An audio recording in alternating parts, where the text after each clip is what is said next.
Welcome students. आज हम देखेंगे वेवलेट ट्रांसफॉर्म क्या होता है और इसका यूज कैसे किया जाता है। वेवलेट ट्रांसफॉर्म एक ऐसा ट्रांसफॉर्म है जो हमारे सिग्नल का टाइम और फ्रीक्वेंसी दोनों में एनालिसिस करता है। अब इस ट्रांसफॉर्म की हमें जरूरत क्या पड़ी? हम जब किसी भी टाइम डोमेन सिग्नल का फ्रीक्वेंसी डोमेन में एनालिसिस करते हैं तो इनिशियली हमने यूज किया फूरियर ट्रांसफॉर्म को। फूरियर ट्रांसफॉर्म की सहायता से हम अपने सिग्नल का फ्रीक्वेंसी डोमेन एनालिसिस करते हैं। लेकिन जिस सिग्नल का हम फूरियर ट्रांसफॉर्म यूज करके फ्रीक्वेंसी डोमेन एनालिसिस करते हैं वो सिग्नल हमारा होना चाहिए हमेशा स्टेशनरी। स्टेशनरी मतलब इसकी फ्रीक्वेंसी बदलनी नहीं चाहिए। ये फ्रीक्वेंसी पूरे सिग्नल में सेम रहनी चाहिए, क्योंकि फूरियर ट्रांसफॉर्म अगर आपने लगा दिया मतलब पूरे सिग्नल को सेम फ्रीक्वेंसी वाला आपने मान लिया और उसकी एनालिसिस कर दिया। ये तभी संभव है जब हमारा सिग्नल स्टेशनरी हो। तो अगर हमारा सिग्नल स्टेशनरी है हम यूज करते हैं फूरियर ट्रांसफॉर्म को। लेकिन प्रैक्टिकली जो रियल लाइफ में हमें सिग्नल्स मिलते हैं वो स्टेशनरी नहीं होते, बल्कि वो मूविंग होते हैं यानी नॉन स्टेशनरी होते हैं। अब एक नॉन स्टेशनरी सिग्नल का अगर हम फूरियर ट्रांसफॉर्म यूज करके एनालिसिस करेंगे तो उस केस में हमें रिजल्ट सही नहीं मिलेंगे, क्योंकि फूरियर ट्रांसफॉर्म मतलब पूरा सिग्नल चला गया एक फ्रीक्वेंसी पर। तो अब इसका ऑल्टरनेटिव दिया गया शॉर्ट टाइम फूरियर ट्रांसफॉर्म से, STFT, short time Fourier transform से। शॉर्ट टाइम फूरियर ट्रांसफॉर्म क्या करने लगा? शॉर्ट टाइम फूरियर ट्रांसफॉर्म बनाने लगा विंडोज। छोटी छोटी विंडोज में आप अपने सिग्नल को डिवाइड करने लगे और उसके बाद एक विंडो में जितना सिग्नल है उसका आपने एनालिसिस किया, फिर दूसरी विंडो के सिग्नल का एनालिसिस किया। तो ऐसे ही विंडो बना करके हम अपने पूरे सिग्नल का एनालिसिस करते थे। लेकिन इस विंडो बनाने की टेक्निक में मतलब जब हम STFT यूज करते हैं तो हम पहले ही नंबर ऑफ विंडोज या विड्थ ऑफ विंडो को फिक्स कर देते हैं। तो जो ये विंडो बना करके हमने अपने सिग्नल का एनालिसिस किया, इसमें हमें प्रॉब्लम क्या आई कि हमें इस विंडो को पहले ही डिफाइन करना पड़ता है। अगर आपने विंडो को पहले डिफाइन किया और वो विंडो शॉर्ट है, छोटी है, मतलब आपने एक स्मॉलर विंडो ली।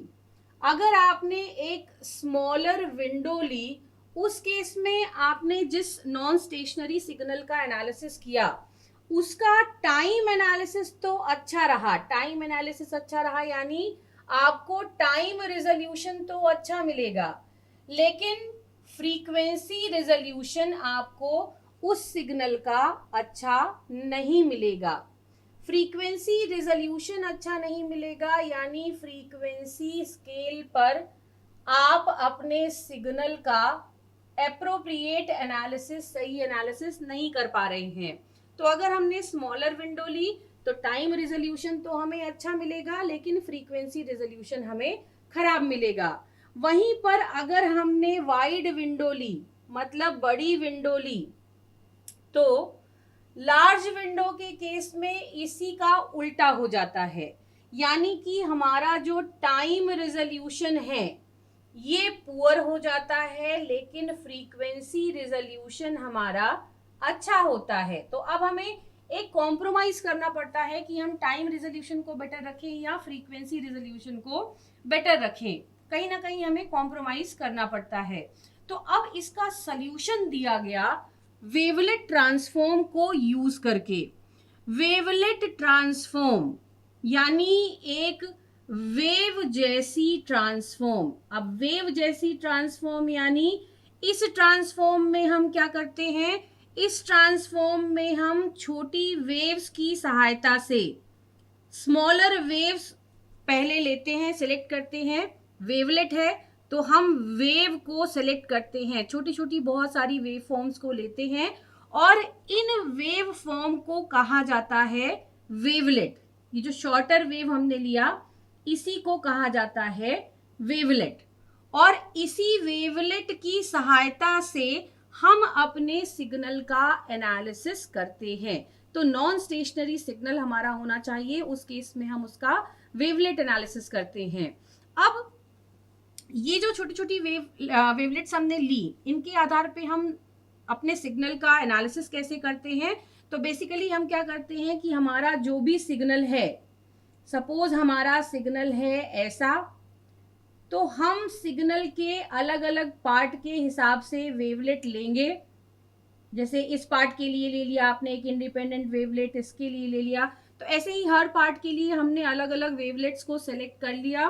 उसके बाद हम उस पार्ट का, सिग्नल के उस पार्ट का अपने वेवलेट के साथ, जो वेवलेट हमने इसके लिए डिफाइन की है, उस वेवलेट के साथ हम अपने सिग्नल पार्ट का, यानी सपोज एक्स डैश टी है पार्ट, तो सिग्नल पार्ट का अपने वेवलेट के साथ कन्वल्यूशन करके उसका रिजल्ट कैलकुलेशन करते हैं। फिर जो कोएफिशिएंट्स आते हैं, यही प्रोसेस रिपीटेडली चलती है, हम कोएफिशिएंट्स को एप्रोप्रिएट बनाते हैं अपने सिग्नल के हिसाब से। तो इस केस में हम छोटी छोटी वेव फॉर्म्स को लेते हैं अपने सिग्नल के एनालिसिस के लिए। अब ये जो वेवलेट्स हम लेते हैं अपने सिग्नल की एनालिसिस के लिए, इसमें दो प्रॉपर्टीज होती हैं। जो पहली प्रॉपर्टी होती है वो होती है स्केलिंग। स्केलिंग प्रॉपर्टी हमें बताती है कि जो वेवलेट हमने ली है वो कितनी श्रिंक है या कितनी स्प्रेडेड है, इसके आधार पे हम उसका स्केलिंग डिफाइन करते हैं। तो स्केलिंग हमें बताती है कि हम जो वेवलेट यूज कर रहे हैं वो श्रिंक हुई है, जो हमारी मदर वेवलेट है जिसके आधार पे हम बाकी का पूरा डिसाइड कर रहे हैं, तो जो हमारी मदर वेवलेट है वो श्रिंक हुई है या स्ट्रेच हुई है, इसका डिसीजन लेना, यानी हम अपने वेवलेट को स्केल करते हैं। दूसरी प्रॉपर्टी जो वेवलेट में पाई जाती है वो है लोकेशन। लोकेशन यानी टाइम स्केल पर वो वेवलेट कहाँ पर पाई जा रही है, किस टाइम ड्यूरेशन के लिए हमें वेवलेट मिल रही है, वो बताती है वेवलेट की लोकेशन। अब हम लेते हैं एक एग्जाम्पल। सपोज हमने जो सिग्नल लिया है वो फर्स्ट डेरिवेटिव है गॉसियन वेवलेट का। फर्स्ट डेरिवेटिव है गॉसियन वेवलेट का, यानी हमको उसकी जो इक्वेशन मिलेगी, तो इक्वेशन मिलेगी minus of x minus b e की power minus of x minus b का square divided by 2a square upon, यहां पर हो जाएगा square root of 2 pi a cube. Suppose हमने जो मदर वेवलेट ली वो first derivative of Gaussian wavelet है, तो यानी हमें ये मिला है। अब इस इक्वेशन में ये जो a है ये बताती है हमारे वेवलेट की स्केल। स्केल यानी वेवलेट स्क्वीज हुआ है या स्ट्रेच हुआ है। और जो b है वो बताता है हमारे वेवलेट की, ये जो b हमने यूज किया है ये बताता है कांस्टेंट हमारे वेवलेट की लोकेशन। तो अब मान लीजिए कि जो मदर वेवलेट हमको मिल रही है वो जैसा हमने वहां पे बनाया था, सपोज कुछ ऐसी है, ये टाइम स्केल हुआ, ये हमारी वेवलेट की वैल्यू हुई, तो हमें जो मदर वेवलेट मिल रही है वो ऐसी मिल रही है। अब अगर इस केस में हम अपने a की वैल्यू को, क्योंकि a स्केलिंग फैक्टर है, तो अगर हम a की वैल्यू को घटाते हैं, अगर हम a की वैल्यू को घटाते हैं तो हमारी ये वेवलेट स्क्वीज होती है। स्क्वीज होती है तो क्या होगा, फ्रीक्वेंसी बढ़ जाएगी और टाइम घट जाएगा, यानी कि उस केस में हमें जो वेवलेट मिलेगा वो ऐसा मिलेगा।